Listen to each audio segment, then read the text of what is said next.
नमस्कार, स्वागत है आपका ये दिवाली एसआईपी वाली में। जी हाँ, एसआईपी एक तरीका है निवेश करने का, और अगर इस तरीके से आप करते हैं तो आप बहुत बड़ी वेल्थ क्रिएट कर सकते हैं। तो दिवाली का शुभ मौका है, तो मैंने सोचा कि इस बार हम आपको ये सिखाएं कि एसआईपी आप सुनते बहुत हैं, कई लोग गलतफहमी समझ लेते हैं कि एसआईपी मतलब म्यूचुअल फंड। नहीं, एसआईपी एक प्रोसेस है, और उस प्रोसेस को जब आप फॉलो करते हैं और कोई भी प्रोडक्ट लेते हैं तो उससे आप एक अच्छे प्राइस पे उसका एक्विजिशन करते हैं और एक बड़ी वेल्थ क्रिएट करते हैं। तो हम सबका ये मतलब होता है, ये उद्देश्य होता है कि दिवाली जैसे शुभ मौके पर आप किसी निवेश की शुरुआत करें। आप यंग हैं, अभी जॉब आपने शुरू की है, या आप निवेश की जर्नी आज से जब जागो तब सवेरे जब से शुरू कर रहे हैं, तो एक बेटर, सेफ और अच्छा तरीका क्या हो सकता है ये हम आपको बताएंगे। साथ ही ये भी बताएंगे कि आप कौन से फंड खरीद सकते हैं जिसमें आपको अच्छी वेल्थ क्रिएशन की अपॉर्चुनिटी मिलेगी। बातचीत करने के लिए हमारे साथ जो मौजूद हैं स्टूडियो में, वो मैं मानता हूँ, मेरी निजी राय है कि हिंदुस्तान के one of the best fund manager हैं फिरोज़ अजीज़, जो आनंद राठी वेल्थ के डिप्टी सीईओ हैं।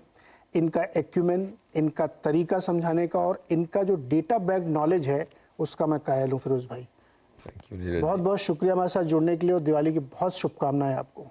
मैं ये मानता हूँ कि आप दिग्गज एक्सपर्ट हैं। नहीं, मैं तो सर इस शो में मैं बोलूँ तो व्यूअर के लिए नाइंसाफी होगी। नहीं, मैं तो सब नॉलेज चुरा के अपने दर्शकों को देता हूँ। मैं उनके लिए लॉयल हूँ और आप लोगों से ले लेता हूँ। आप तो शेष मिश्रण हो गए इंडिया के सब एक्सपर्ट हैं, तो इसलिए हमने, हमारा जो आज का मकसद है इस दिवाली पे, कि लोगों के वेल्थ क्रिएशन में कुछ हमारा कंट्रीब्यूशन हो जाए, उनको कुछ अच्छे फंड बता दिए जाए, और तरीका हो तो एसआईपी का होगा ही। तो चूँकि पहले थोड़ा सा बताइए कि जो ये इतना ज़बरदस्त मार्केट इस समय हम लोगों का चल रहा है, बहुत सारी चीज़ें लोग कह रही हैं, क्या ये थ्योरी हमेशा सही होती कि जब से निवेश करना शुरू करो तब सही होता टाइम? देखिए, एसआईपी के लिए ये सही स्टेटमेंट है। जब मार्केट आज अच्छी चल रही है, अब देखिए मार्केट अच्छी क्यों चल रही है। मार्केट तीन चीज़ों पे निर्भर करती है। शॉर्ट टर्म में खबरों पे निर्भर करती है कि इजराइल और पैलेस्तीन का क्या होगा। मीडियम टर्म में कमाई, ये कंपनियों की कमाई कितनी है, आई पे निर्भर करेगी। लॉन्ग टर्म में मैक्रो इकोनॉमी पे डिपेंड करेगी। करेक्ट। ये तीन चीजों पे निर्भर होगी। अगर आप ट्रेडर हैं तो आपको खबरों की पकड़ रखनी पड़ेगी। राइट। अगर आप एक इन्वेस्टर हैं तो आपको डेफिनेटली कॉर्पोरेट अर्निंग्स पे बहुत ज्यादा तवज्जो देना पड़ेगा। जैसे इस क्वार्टर में क्या अर्निंग आई, ठीक चल रही है कि नहीं चल रही है अर्निंग्स, उस पे नजर रखनी पड़ेगी। तो आई थिंक खबर पे तो किसी कल क्या छपेगा पता नहीं होता है। मैक्रो इकोनॉमिक्स इंडिया की लास्ट 20 साल से जो फिर भी 12% की इजाफा हो गया 20 साल में, उसमें बहुत दिक्कतें थी। अगले 20 साल look rosier than the last 20 years, इस पे कोई दो राय नहीं है। तो क्या 12% की वापस बढ़त आने की संभावना है इक्विटी में? मेरे हिसाब से इंडेक्स लेवल पे है। अब अगर 385 इक्विटी फंड्स हैं, एक्टिव वाले, पैसिव वाले नहीं, उसमें 150 फंड मैनेजर हैं, तो सब तो बेवकूफ नहीं हो सकते, सब स्मार्ट भी नहीं हो सकते। क्या 3-4% का अल्फा निफ्टी पे निकालना मुमकिन है? मेरे हिसाब से मुमकिन है। आनंद राठी मॉडल पोर्टफोलियो में 11 साल में निकाला 4% का कंपाउंडेड अल्फा निकाला। तो अगर आप 15-16% टैक्स एफिशिएंटली इक्विटी में कमा सकते हैं तो क्यों ना कमाए? पॉइंट 1। करेक्ट। अब दूसरा प्रश्न ये आता है कितने पैसे पे। इंडिया की सबसे दुखद बात, मुझे बहुत दुख होता है कि मैं इस इंडस्ट्री में 18 साल से हूं और मैंने उस पर कुछ कंट्रीब्यूट नहीं किया। मुझे लगता है कि आज इंडिया में 670 लाख करोड़ की हाउस होल्ड सेविंग्स है। 670 लाख। 10 साल पहले सिर्फ 270 लाख करोड़ थी। तो इंडिया ने तो सेविंग तो बेहतरीन की, जितनी चादर उतनी फैलाओ, खर्च मत करो। इसकी वजह से जो सेविंग आई है 270 लाख करोड़, 10 साल में 670 लाख करोड़। 10 साल पहले जो फाइनेंशियल एसेट्स थी वो 51% की थी, आज 52 की। करेक्ट। इतनी हमने फाइनेंशियलाइजेशन की बात की, 1% से बढ़ा है। तो ये दुखद बात है। अब अगला 10 साल ऐसा ना हो, ये हम सबका कर्तव्य है। और आप ये अभियान चला रहे हैं, बहुत अच्छी बात है। दिवाली पे इंसान ज्यादा इंट्रोस्पेक्ट करता है, ज्यादा सोचता है। और उससे ज्यादा दुखद बात ये है कि इंडिया के म्यूचुअल फंड में जो एसेट्स हैं वो करेंसी से कम है। सेविंग अकाउंट, करंट अकाउंट और करेंसी कैश में वो ज्यादा है और इक्विटी में कम है। तो हम ये शो में मैं कहता रहता हूँ कि 60% इक्विटी होना चाहिए, अब देख रहा हूं मैं 4% है। तो ये बहुत बड़ी पैराडाइम शिफ्ट होने की संभावना भी है। और जो सेबी ने भी किया और आपने भी अभियान एजुकेशन का चलाया है, 2013 से एक सेपरेट सा खर्च करने का इन्वेस्टर एजुकेशन बजट बना। तो अब रिटेल इन्वेस्टर मार्केट की गिरावट से और उतार चढ़ाव से इतना घबराता नहीं। और ये हम रोज रोज देखते हैं। 10 साल पहले अगर मार्केट क्रैश हो जाती ना, एसआईपी बंद हो जाती थी। लास्ट 2 साल में मार्केट ने कुछ ज्यादा किया नहीं है। 18,500 पे 2021 में 18,500 थी। अब 26 तारीख की अक्टूबर लास्ट जो गई उसमें 18,850 थी। तो 2 साल में घूम फिर के वहीं आ गए। बट एसआईपी का आंकड़ा 12,000 से 11,000 से मेरे हिसाब से वो आ गया 16,500 पे। तो रिटेल इन्वेस्टर स्मार्ट हो गया। ये चेंज है और इसमें वाकई म्यूचुअल फंड इंडस्ट्री का थोड़ा बहुत हम लोगों का कि आप बने रहिए, आप घबराइए मत, डरिए मत। लेकिन हमारा जो निवेशक ना वो कहता भाई अगर हमको इतना पढ़ना लिखना पड़े तो क्या फ़ायदा, इसके लिए फिरोज जी है ना। आप मेहनत करेंगे और वो निवेश करेंगे, तो कहाँ निवेश करें यहीं से शुरुआत कर देते हैं। कुछ बढ़िया कुछ आइडियाज़ बताइए। बिल्कुल, आई थिंक देखिए सीएनबीसी आवाज़ देख के अगर कोई अपनी स्कीमें खरीद रहा है, सीएनबीसी मीडिया से जो एडवाइस मिलेगी वो काफ़ी निष्पक्ष होगी, क्योंकि आपकी कोई कमाई तो है नहीं। वो स्कीम खरीदें तो कमीशन मिलेगा नहीं मिलेगा, राइट। वो दूसरी खरीदें तो उसमें ज़्यादा या कम कमीशन मिलेगा नहीं मिलेगा। सबसे बेहतरीन गेस्ट इंडिया के आपके यहाँ आते हैं और आप मुफ्त में एडवाइस देते हैं और निष्पक्षता गारंटीड। तो फॉर अ रिटेल इन्वेस्टर अगर आपको एसआईपी खरीदनी है, स्कीम का चुनाव करना है, तो आपको शो देख के खरीदना है मेरे हिसाब से। Correct. और अगर आप शो देख के ही खरीद रहे हैं तो रेगुलर खरीदने का मतलब नहीं है, डायरेक्ट ही खरीदें, क्योंकि एटलीस्ट 1% की कॉस्ट बच जाए। अगर आपके पास डिस्ट्रीब्यूटर है। अच्छा, ऐसा हो सकता है क्या शो दे के खरीदने मुझे कमीशन मिले? ताकि आप वो निष्पक्षता बोल पाए ना बोल पाए। नहीं, तो ऑप्शन ढूंढते रहता हूँ जोक से पार्ट कि हमें नहीं चाहिए, हमें तो सिर्फ ये चाहिए कि हमारे दर्शक कमाई करें, समृद्ध बने, और यही हमारा प्रॉमिस होता है। तो अब फटाफट हम लोग शुरू करते हैं फंड्स पे। तो बताइए हमें कि 2 बढ़िया टॉप क्वालिटी के बड़े वाले फंड जिनको आप मेगा कैप अल्ट्रा कैप जो कहें वो बताइए। यस, तो अगर मैं मेगा कैप या टॉप 100 कंपनीज, एम्फी ने और सेबी ने ये निर्णय लिया कि इंडिया की टॉप 100 कंपनीज जो NSE 500 की सबसे टॉप 100 है वो बन जाएंगी लार्ज कैप, और उसमें HDFC टॉप 100 एक बहुत अच्छा फंड है और बहुत सदियों से चल रहा है और वैल्यू प्रिंसिपल पे आधारित है। और उस AMC HDFC AMC की एक खास बात मुझे ऐसे लगती है कि जहां भी CEO खुद CIO रह चुका हो ना, टेक्निकल बंदे को मैनेजरियल जॉब दे दो तो वो कंपनी में टेक्निकल काम अच्छा होगा। अगर एक इंजीनियर जिसने फैक्ट्रियां चलाई हो उसी को उस इंजीनियरिंग कंपनी का CEO बना दो तो एफिशिएंसी अच्छी होगी फैक्ट्री की। बिल्कुल सही, राइट। वैसे ही नवनीत मनोट जी जो CIO थे SBI म्यूचुअल फंड के सबसे बड़ी AMC के, वो इस कंपनी के CEO हैं। तो मुझे एक, और चिराग सेतलवाड़ हैं और बहुत सारे, प्रशांत जैन भी वहाँ थे, तो सिद्धांत 20 साल से अच्छे लगे हुए हैं। So HDFC top 100 will be my first pick and it's in the large cap category. तो ज़्यादा दिमाग लगाना है नहीं, खरीदते जाएं। SIP के माध्यम से खरीद रहे हैं तो उतार चढ़ाव से फायदा ही होगा, नुकसान नहीं होगा।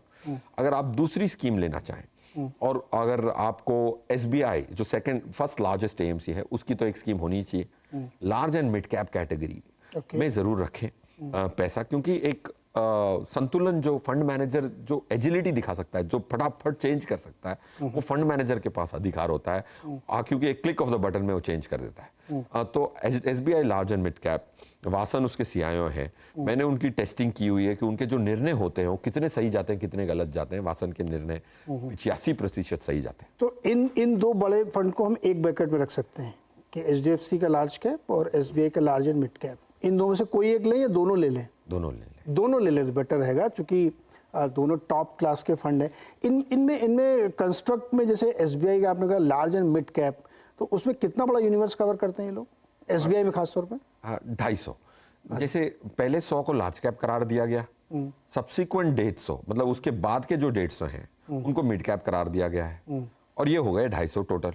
वो 250 की उनकी यूनिवर्स होती है। 250 कंपनियों को रिसर्च करना ही बड़ी बात होती है, बहुत बड़ी बात। और SBI जैसी AMC है जो सबसे बड़ी है, 6, 7, 8 लाख करोड़ के एसेट्स मैनेज करते हैं, वो बढ़ते रहते हैं। तो 8 लाख 7 लाख सुनते हैं फिर बाद में 8 हो जाता है, इसलिए मैं कह रहा हूँ 6 से 8 लाख मैनेज कर रहे हैं तो कितने एनालिस्ट उनके पास होंगे।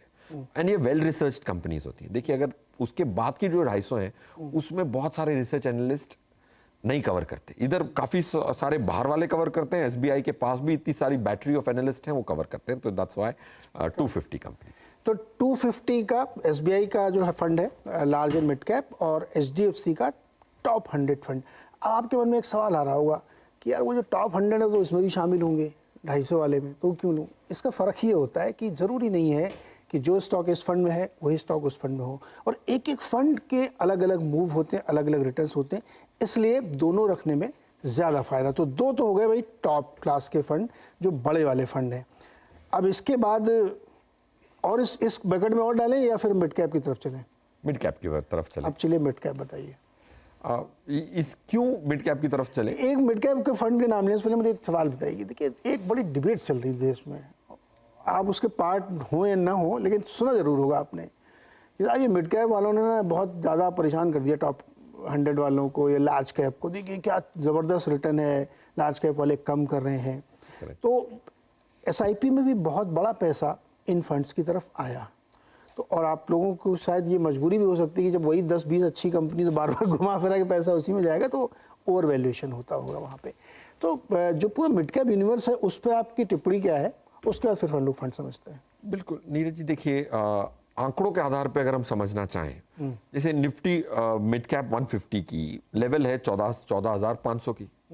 अब कमाई कितनी उसकी, ताकि पी समझ में आ पाए। जैसे निफ्टी की 19,000 की लेवल मानते हैं अंदाजन, तो 944 की कमाई आने वाली है इस साल। ये हमारी उम्मीद है। हम स्कोरबोर्ड को देखते रहते हैं, जैसे 2 क्वार्टर हो गए तो क्या स्कोरबोर्ड ठीक चल रहा है, शायद ये मैच जीत जाए 944 इस साल का। तो अगर हम अर्निंग्स ऑफ मिड कैप की देखें तो उसकी इस साल की अंदाजा है हमारा 591 का। ओके। और ये भी होता दिख रहा है। अगर ये हो गया और मैं देखूं कि निफ्टी मिड कैप की जो पी होती है ना सर, लार्ज कैप से 2 पी ज्यादा होती है, लास्ट 22 साल का डेटा है। राइट। तो अगर मैं 22 की पी मानूं इसकी कि ये फेयर वैल्यू हो गई, निफ्टी की 20 की फेयर वैल्यू मान लूं, तो निफ्टी मिड कैप की वैल्यू आनी चाहिए 13,000 की लेवल की फंडामेंटली है 14,500, तो 1,500 ज्यादा है फंडामेंटली। तो वो हो गए 10.5% ज्यादा on the average valuation it commands. तो इसको हम कहते हैं फ्रॉथ। जैसे कॉफी में दूध के ऊपर थोड़ी छाछ होती है, मतलब जो कहते हैं उसको झाग होती है, तो वैसे ही मिड कैप में 10.5% की झाग है, लार्ज कैप में नो झाग। लार्ज कैप में नो झाग, वो 20 पी पे ही चल रहा है। और लॉन्ग टर्म एवरेज भी अगर आप इंटरेस्ट रेट को न्यूट्रलाइज करें, मैं कॉम्प्लेक्स नहीं करना चाहता, बट तो 20 की आप एवरेज पी मान लें तो ये वाला 1% का झाग है, इसमें 10% का झाग है। और सबसे आश्चर्यचकित जहां पे ये भी आ रहा है, सुनने में आ रहा है कि स्मॉल कैप बहुत ओवर वैल्यूड हो गया है, उसमें झाग नेगेटिव है। मतलब उसकी फेयर वैल्यू आनी चाहिए, फेयर वैल्यू आनी चाहिए 12,000 के बदली 14,000। राइट। और आज वो 12,000 पे है। तो अब फटाफट 2 फंड मिड कैप के HDFC मिड कैप, मेरे हिसाब से मिड कैप में एक फंड ले सकते हैं आप। वो ऐसा फंड लें जो बड़ा फंड है और चिराग सेतलवाड़ उसको सदियों से मैनेज कर रहे हैं। मैं तो भूल भी गया हूं, 15-20 साल तो हो ही गए। और उनकी जो एक बहुत बड़ी जो भ्रम था फंड मैनेजर में, बड़ी स्कीम को मैनेज नहीं कर पाते और अल्फा नहीं जनरेट कर पाते, एक्स्ट्रा रिटर्न नहीं, चिराग सेतलवाड़ ने सबको डेटा लेके चुप करा दिया कि इतनी बड़ी स्कीम को मैं अपने बेंचमार्क को बीट करके दिखाता हूं। और उनकी जो स्टॉक्स हैं, मैंने बहुत एनालाइज किया कि कैसे हो रहा है, तो उसमें बहुत सारी चीजें निकल के आई और पता लगा कि HDFC मिड कैप में जो चिराग सेतलवाड़ की जो कैपेबिलिटी है कि वो बिजनेस को पहले सूंघ ले, वो बहुत शानदार है। तो HDFC मिड कैप फंड। दूसरा इसका, इस सेगमेंट का मैं एक ही फंड कहूंगा करंटली, क्योंकि मिड कैप में जैसे मैंने कहा थोड़ा ओवर वैल्यूड है। तो इसके बाद फिर हम लोग क्या स्मॉल कैप में जाएंगे? स्मॉल कैप पे जाएंगे। ओके, तो फिर मैं यहाँ थीमेटिक में कुछ जाएंगे, कुछ थीमेटिक में। मैं यहाँ पे एक छोटा सा ब्रेक लेता हूँ। आपको 3 फंड बता दिए गए हैं, 2 लार्ज कैप के और 1 मिड कैप का। ये बहुत जरूरी होता है कि एंट्री आपकी सही होनी चाहिए। छोटा सा ब्रेक के बाद लौट के आएंगे तो कुछ स्मॉल कैप फंड और कुछ थीमेटिक फंड।